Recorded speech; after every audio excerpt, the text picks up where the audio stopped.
మన ప్రభువును రక్షకుడైన యేసుక్రీస్తు నామములో మీ అందరికీ వందన మరణాతలు. మరి ఈరోజు కూడా దేవుని వాక్యం ద్వారా మిమ్మల్ని కలుసుకోవటానికి నేను సంతోషిస్తూ ఉన్నాను.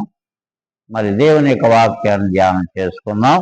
106వ కీర్తన 35వ వచనాన్ని మనం చదువుకుందాం. అన్యజనులతో సహవాసం చేసి వారి క్రియలు నేర్చుకొనిరి, వారి విగ్రహములకు పూజ చేసిరి, అవి వారికి ఉరి ఆయను. ఇశ్రాయేలు చేసిన మొదటి పాపం ఏమిటంటే దేవుణ్ణి శోధించారని మనం నేర్చుకున్నాం. ఇప్పుడు ఇశ్రాయేలు చేసిన రెండవ పాపం ఏమిటంటే విగ్రహారాధన. అంటే దేవుని బిడ్డలు చేయవలసిన సహవాసం ఎవరితోనంటే మొట్టమొదటిగా దేవునితో సహవాసం చేయాలి. రెండవదిగా దేవుని ప్రజలతో రక్షణ పొందుకొని మారు మనసు పొంది లేఖనానుసారమైన బాప్తిస్మం తీసుకున్న విశ్వాసులతో సహవాసం చేయాలి. సహవాసం అనేది చాలా ఇంపార్టెంట్. ఈరోజు చాలా మంది రక్షణ పొందుకున్నారు, బాప్తిస్మం తీసుకున్నారు, కానీ సంఘ సహవాసం లేదు. చాలా మంది దేవునితో సహవాసం లేకోకుండా ఏదో నేను బాప్తిస్మం తీసేసుకున్నాను కదా, రక్షణ తీసేసుకున్నాను కదా, మరి నేను సంఘ సభ్యుని అయిపోయాను కదని వాడు లోకంలో కలిసిపోయి నేను చనిపోతే పరలోకం వెళ్ళిపోతానని ఒక అభిప్రాయం కలిగి ఉన్నారు. కానీ ప్రభునందు ప్రియులరా, నువ్వు రక్షణ తీసుకున్న దేవునితో అనుదినము సహవాసం కలిగి ఉండాలి. దేవుని ప్రజలతో అనుదినం సహవాసం కలిగి ఉండాలి. దేవుని వాక్యంతో నువ్వు సహవాసం కలిగి ఉండాలి. అయితే ఇశ్రాయేలు ప్రజలు దేవుణ్ణి నమ్ముకున్నారు, మంచిదే, దేవుని నమ్ముకున్నారు, కానీ దేవునితో సహవాసం లేదు. వాళ్ళకి దేవునితో సత్సంబంధాలు లేవు. దేవుని పక్కన పెట్టేశారు, అన్యులతో సహవాసం చేసేస్తున్నారు. వారు క్రియలు చేస్తున్నారు, వారు పూజలు చేస్తున్నారు, పురస్కారం అది చేస్తున్నారు. వాళ్ళు ఏది చేస్తుంటే వాళ్ళని వెంబడిస్తూ ఉన్నారు. కానీ అమ్మో, మనం ప్రత్యేకించబడిన ప్రజలము, ఇశ్రాయేలు ప్రజలము, దేవుని జనాంగము, ఆయన జ్యేష్ఠపుత్రుల్లో ఆయన మనను బానిసత్వం నుండి విడిపించాడు, అద్భుతాలు చేశాడు, ఎర్ర సముద్రాన్ని పాయలు చేసి రక్షించి, ఆకలేస్తే మన్నాను పెట్టాడు, దాకమేస్తే బండలను చీల్చి నీళ్లను ఇచ్చాడే. ఆయనతోనే సహవాసం చేయాలని ఒక జ్ఞానము వారికి లేని వారిగా బ్రతుకుతూ ఉన్నారు. వారి ఇష్టానుసారంగా అన్యులతో సహవాసం చేసి వారి క్రియలు నేర్చుకుంటున్నారు. నేడు సమాజంలో కూడా క్రైస్తవులు ప్రత్యేకించబడిన జనాంగము, we are separated from the world for the world. లోకము నుండి మనం ప్రత్యేకించబడింది ఎందుకంటే లోకమును ప్రభువు దగ్గరికి నడిపించటానికి, కానీ లోకములో కలిసిపోటాక. మనం వెలుగులోకి ఎందుకు నడిపించబడ్డామంటే చీకటిలో ఉన్న వారిని వెలుగులోకి తీసుకురావటానికి.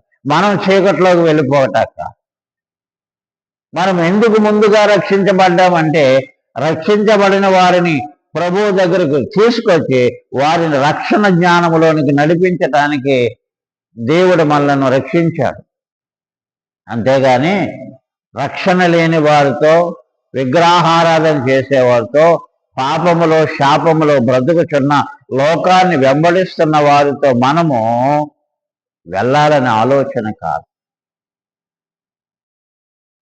ప్రభునందు ప్రియమైన దేవుని ప్రజలారా, ఇశ్రాయేలు ప్రజలు చేసిన రెండవ తప్పు ఏమిటంటే అన్యులతో సహవాసం చేసి.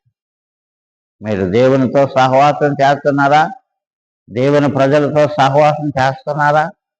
దేవదాసయ్య గారు ఒక మాట అన్నాడు, సైతాన్ ఎదురింపులో ఒక మాట అన్నాడు, నేను దేవుని మందిరానికి ఎందుకు వెళ్ళాలి? ఇంటిలో ఉండి ప్రార్థన చేసుకుంటే సరిపోదా అని సాతానంట ప్రజలను దేవుని మందిరానికి రానివ్వట్లేదు. ప్రజల్లో ఒక చెడు ఆలోచన పుట్టిస్తా ఉన్నాడు. నేను మందిరానికి ఎందుకు వెళ్ళాలి? నేను ఇంటికాడే ప్రార్థన చేసుకుంటే దేవుడండా? ఇంటికాడ ప్రార్థన చేసుకుని దేవుడు వింటాడు, కానీ ఇంటి దగ్గర నీకు తోటి విశ్వాసులతో సహవాసం దొరకదు. ఎప్పుడైతే సహవాసం కోల్పోతావో నీవు ఆధ్యాత్మిక జీవితంలో బలహీనుడు అయిపోతావు. నీ ఉద్యోగానికి దూరం అయిపోతావు, సంతోషానికి దూరం అయిపోతావు, సమాధానానికి దూరం అయిపోతావు, హెచ్చరింపుకు దూరం అయిపోతావు. దేవుని సంఘానికి దూరం అయ్యావంటే సాతాను దగ్గర అయిపోయినట్టే. సాతాను నిన్ను అనేక కష్టాలకే గురి చేస్తావు. అందుచేతను నువ్వు సహవాసము కలిగి ఉండాలా. బిల్లీ గ్రాహం గారు చక్కనిగా ఈ సహవాసం గురించి చెప్తూ ఉంటాడు. నేను ఒంటరిగా భక్తి చేసుకుంటానంటే అది కుదరని పని. ఒంటరిగా సహవాసం ఎవరితో చేస్తావు నువ్వు? దేవుని మందిరం. అందుచేతనే మీరందరూ సమాజముగా కూడటం మానుకోవద్దు అంటారు. ప్రతి ఆదిమ సంఘములో రొట్టె విరుచుడి అందును ప్రార్థన చేయటి అందును ఎడతెగక వారు సహవాసము కలిగి ఉన్నారని అపోస్తల గ్రంథంలో అపోస్తల కార్యాలు మనం చదువుతూ ఉంటాం. అందుచేతను ఇశ్రాయేలు ప్రజల వలె దేవునితో సహవాసం లేకోకుండా, దేవుని ప్రజలతో సహవాసం చేయకోకుండా అన్యులతో సహవాసం చేసి నీ ఆధ్యాత్మిక జీవితంలో పాపం చేస్తున్నావేమో, ఆధ్యాత్మిక జీవితంలో బలహీనురాలైపోయావేమో ఒకసారి జాగ్రత్తగా పరిశీలించి మరలా ఏ సహవాసాన్ని అయితే విడిచిపెట్టావో ఆ సహవాసం కలిగి ఉండటానికి నువ్వు మరలా ప్రయత్నం చేసి మరలా ప్రభు సన్నిధికి రా.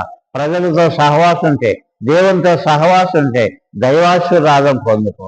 నాతో సహవాసం చేసిన ఎడలా మీకు సమాధానం కలుగుతుంది, మీకు నెమ్మది కలుగుతుంది, సంతోషం కలుగుతుంది, ఆశీర్వాదాలు కలుగుతాయి. అటువంటి సహవాసాన్ని మనం ఎప్పుడు విడిచిపెట్టక దేవుని సహవాసం కలిగి ఉండాలని ప్రభు నామంలో మనవి చేస్తున్నాం. అటువంటి సహవాస ఆశీర్వాదములు మనం పొందుకుందుముగాక. దేవుడి మాటలు దీవించునుగాక. ఆమేన్.